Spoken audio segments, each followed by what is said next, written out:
എനിക്കും എന്തെങ്കിലും ഒരു ജോലി ചെയ്തിട്ട് ഭർത്താവിനെ ഒന്ന് ഹെൽപ്പ് ചെയ്യണമെന്ന് ഒരുപാട് ആഗ്രഹമായിരുന്നു. അതും വീട്ടിലിരുന്നു കൊണ്ടുള്ള എന്തെങ്കിലും ഒരു ജോലി. ഭർത്താവും മക്കളും പോയി കഴിഞ്ഞാല് പിന്നെ ഞാൻ തനിച്ചാണല്ലോ. അപ്പോ വീട്ടമ്മമാർക്ക് പറ്റിയ എന്തെങ്കിലും ഒരു ജോലി ഉണ്ടാവോ എന്ന് ഞാൻ എപ്പോഴും ഈ യൂട്യൂബില് നോക്കിക്കൊണ്ടിരിക്കുകയായിരുന്നു. അങ്ങനെ ഓരോന്ന് കാണുമ്പോ ഇതൊന്നും എനിക്ക് പറ്റിയ ജോലിയല്ല എന്ന് പറഞ്ഞ് ഞാൻ തന്നെ അത് വേണ്ടെന്ന് വെക്കും. എന്നാലും എന്റെ ആഗ്രഹത്തിനൊന്നും ഒരു കുറവൊന്നും ഇല്ല കേട്ടോ. അതായത് ഭർത്താവിനെ ഹെൽപ്പ് ചെയ്യണം എന്നുള്ളൊരു ആഗ്രഹം. പിന്നെയും യൂട്യൂബ് ഇങ്ങനെ നോക്കുമ്പോൾ ഓരോരോ യൂട്യൂബ് ചാനൽ തുടങ്ങിയിട്ട് ഇഷ്ടം പോലെ കാശുണ്ടാക്കണതായിട്ട് എനിക്ക് മനസ്സിലാക്കാൻ പറ്റി. അന്ന് മുതൽ എനിക്കും ഒരു യൂട്യൂബ് ചാനൽ തുടങ്ങണം എന്നായി എന്റെ ഒരു ആഗ്രഹം. പിന്നെ അടുത്തത് അതിനുള്ള ശ്രമം തുടങ്ങി. പക്ഷെ അപ്പോഴും ഉണ്ടൊരു പ്രശ്നം. അത് വേറൊന്നുമല്ല, എന്റെ ഫേസ് കാണിച്ചോണ്ട് വീഡിയോ ഇടാൻ എനിക്ക് താല്പര്യമില്ല. അപ്പൊ നിങ്ങൾ വിചാരിക്കും, എന്താ ഫേസ് കാണിച്ചാല് ഇതൊരു അഹങ്കാരമല്ലേ എന്ന്.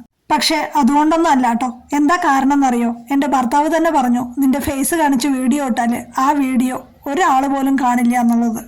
അപ്പോ എനിക്കും തോന്നി, ശരിയാണ്, ഫേസ് കാണിച്ച് വീഡിയോ ഇടണ്ട. പിന്നെ ഫേസ് കാണിക്കാതെ എന്ത് വീഡിയോ ഇടും എന്നായി അടുത്ത ആലോചന.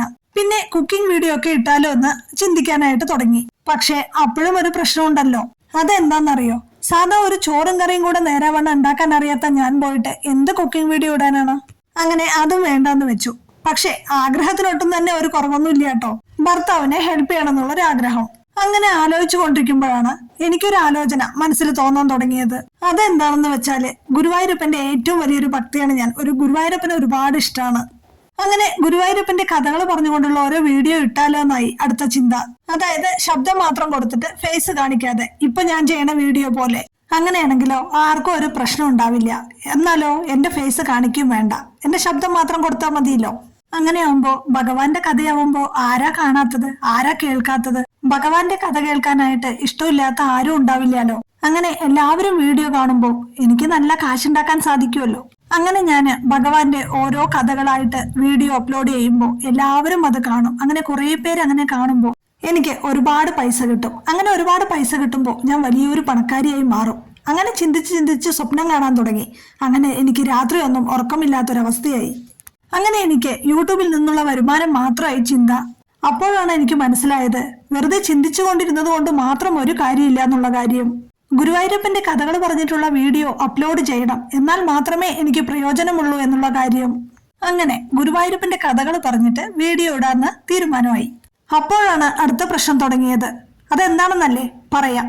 ഗുരുവായൂരപ്പനെ കുറിച്ചുള്ള കഥകൾ പറഞ്ഞിട്ടുള്ള വീഡിയോ ചെയ്യണമെങ്കിൽ എനിക്ക് ഗുരുവായൂരപ്പനെ കുറിച്ചുള്ള കഥകൾ എന്തറിഞ്ഞിട്ടാണ്? ഒന്നുമേ അറിയില്ല. അപ്പൊ പിന്നെ എങ്ങനെ വീഡിയോ ചെയ്യും?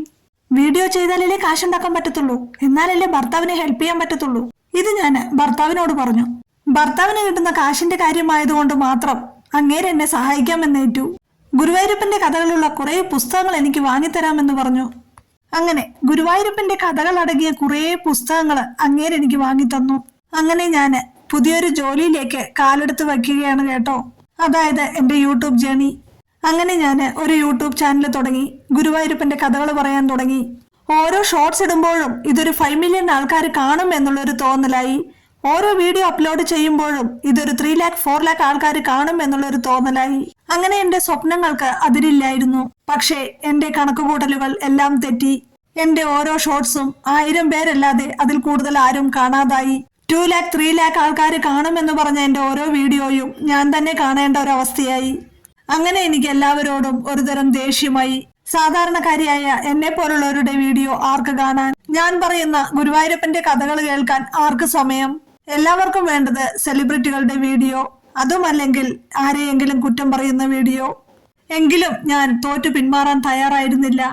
പുസ്തകത്തിലെ കഥകൾ മാത്രമല്ലാതെ ആരുടെയെങ്കിലും യൂട്യൂബ് ചാനലിലെ കഥകളും ഞാൻ കോപ്പി അടിച്ച് വീഡിയോ ചെയ്യാൻ തുടങ്ങി.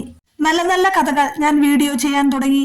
അർജുനന്റെ അഹങ്കാരം കൃഷ്ണൻ മാറ്റിയ കഥ, ഒരു കൃഷിക്കാരനുണ്ടായ ജാതകദോഷം ഭഗവാൻ മാറ്റിയ കഥ. പക്ഷെ ഇതിനേക്കാളും എനിക്ക് ഏറ്റവും ഇഷ്ടപ്പെട്ട കഥകളായിരുന്നു. ഭഗവാൻ എന്തുകൊണ്ടാണ് നമ്മൾ വിളിച്ചാൽ നമ്മുടെ വിളി കേൾക്കാത്തത്? അടുത്തത് ഗുരുവായൂർ അമ്പലത്തിൽ നടന്ന ഒരു അത്ഭുതം. പിന്നെ ശൈലേഷ് മേത്ത എന്ന ഒരു ഡോക്ടർക്കുണ്ടായ ഒരു അനുഭവം. ശരിക്കും പറഞ്ഞാൽ ഞാൻ ചെയ്ത ഈ 5 കഥകളും ഒരുപാട് നല്ല കഥകളായിരുന്നു. പക്ഷെ എല്ലാവരും എന്റെ ആ വീഡിയോകൾ മുഴുവനായും കണ്ടിട്ട് അഭിപ്രായം പറഞ്ഞാൽ മാത്രമല്ലേ ഞാൻ പറഞ്ഞത് സത്യമാവുകയുള്ളൂ. പക്ഷെ ആരും എന്റെ ആ വീഡിയോകൾ കാണാൻ തയ്യാറാവുന്നില്ല. ചില ആളുകളാണെങ്കിൽ ആ വീഡിയോയിൽ ഒന്ന് എത്തി നോക്കിയിട്ട് തിരിച്ചു പോരും. മുഴുവനായിട്ടും ആ കഥ കേട്ടാലല്ലേ ആ കഥ എന്താണെന്ന് മനസ്സിലാവത്തുള്ളൂ. എത്രമാത്രം ബുദ്ധിമുട്ടിയിട്ടാണ് ഞാൻ ഓരോ വീഡിയോയും അപ്ലോഡ് ചെയ്യുന്നത്. നമ്മുടെ വിഷമം ആർക്കും മനസ്സിലാവാൻ. 4000 വാച്ച് അവർ ആയാൽ മാത്രമല്ലേ എനിക്ക് യൂട്യൂബിൽ നിന്നും എന്തെങ്കിലും ഒരു വരുമാനം നേടാൻ സാധിക്കത്തുള്ളൂ. ഞാൻ യൂട്യൂബ് ചാനൽ തുടങ്ങിയിട്ട് ഏകദേശം ഒരു 2 വർഷത്തോളം ആവാറായി. എന്നിട്ടും എന്റെ വാച്ച് അവർ 1000-ൽ താഴെ. എല്ലാവരും എന്റെ ഷോർട്സിനേക്കാളും എന്റെ ലോങ് വീഡിയോ കണ്ടാൽ മാത്രമല്ലേ എനിക്ക് ഉപകാരമുണ്ടാവുകയുള്ളൂ. ലോങ് വീഡിയോയിലല്ലേ വാച്ച് അവർ കൂടുകയുള്ളൂ. എങ്കിലും ഞാൻ തോൽക്കില്ല എന്നൊരു വാശി എന്റെ ഉള്ളിൽ ഉള്ളതുകൊണ്ട് ഞാൻ ഓരോ ലോങ് വീഡിയോയും അപ്ലോഡ് ചെയ്യാൻ തുടങ്ങി. അതിന്റെ കൂടെ ഓരോ ഷോർട്സ് വീഡിയോയിൽ കുറച്ചുപേരെങ്കിലും കാണുന്നുണ്ട്. എന്നാൽ എന്റെ ലോങ് വീഡിയോയിൽ ആരും തന്നെ എത്തി നോക്കുന്നില്ല. ഇതെല്ലാം കണ്ടുകൊണ്ടിരുന്ന എന്റെ ഭർത്താവ് ഒരു ദിവസം എന്നോട് പറയുകയാണ്, എനിക്ക് ഉപകാരം ചെയ്തില്ലെങ്കിലും എന്നെ ഉപദ്രവിക്കാതിരിക്കൂ എന്ന്. കാരണം ഞാൻ ഒരുപാട് നെറ്റ് ഉപയോഗിക്കുന്നത് കൊണ്ട്. അവസാനം ഞാൻ ഭഗവാൻ കൃഷ്ണനോട് തന്നെ ചോദിച്ചു, ഭഗവാനെ, എന്താണ് ഇതിന്റെ എല്ലാം അർത്ഥം? അപ്പോൾ ഭഗവാൻ കൃഷ്ണൻ ഒരു കള്ളച്ചിരിയോടെ എന്നോട് പറയുന്നത് പോലെ എനിക്ക് തോന്നി, നീ എത്രമാത്രം എന്നെ സോപ്പ് ചെയ്ത് എന്റെ ഓരോ കഥകളും വീഡിയോ ചെയ്താലും ഞാൻ അതിലൊന്നും വീഴില്ല. എന്നെ വിറ്റ് നീ കാശാക്കണ്ട എന്നാണ് ഭഗവാൻ എന്നോട് പറഞ്ഞതുപോലെ എനിക്ക് തോന്നിയത്. അപ്പൊ ഞാൻ വേറെ ഒരു ചാനൽ തുടങ്ങിയാലോ എന്ന് ഞാൻ ചിന്തിച്ചു. പക്ഷേ അതും ഇനി 1 എന്ന് മുതൽ തുടങ്ങണമല്ലോ എന്ന് വിചാരിച്ച് ഞാൻ അതും വേണ്ടാന്ന് വെച്ചു. അതിനാൽ ഇനി ഞാൻ ഒന്ന് തീരുമാനിച്ചു. അത് വേറൊന്നുമല്ല, എന്നെ ആർക്ക് വേണ്ടാമെങ്കിലും, എന്നെ ആര് കൈവിട്ടാലും, ഇനി ഭഗവാൻ തന്നെ എന്നെ കൈവിട്ടാലും ഞാൻ ഇനി ഒരിക്കലും തളരില്ല. ഞാൻ ഓരോ വീഡിയോയും അപ്ലോഡ് ചെയ്തുകൊണ്ടേയിരിക്കും, ഞാൻ വിജയിക്കുന്നത് വരെ. എല്ലാവരും ഒരു ദിവസം എന്റെ വീഡിയോകൾ മുഴുവനും കാണാനായിട്ടുള്ള ഇടവരും എന്നുള്ള ഒരു ആത്മവിശ്വാസത്തോടു കൂടി ഞാൻ ഇനിയും വീഡിയോകൾ അപ്ലോഡ് ചെയ്തുകൊണ്ടേയിരിക്കും. അങ്ങനെ ഒരു ദിവസം എന്റെ അവസ്ഥ കണ്ടിട്ട് ഭഗവാൻ കൃഷ്ണൻ എന്നെ പരിഗണിച്ചില്ലെങ്കിലും എല്ലാ നല്ലവരായ ജനങ്ങളും എന്നെ സപ്പോർട്ട് ചെയ്യാൻ തുടങ്ങും.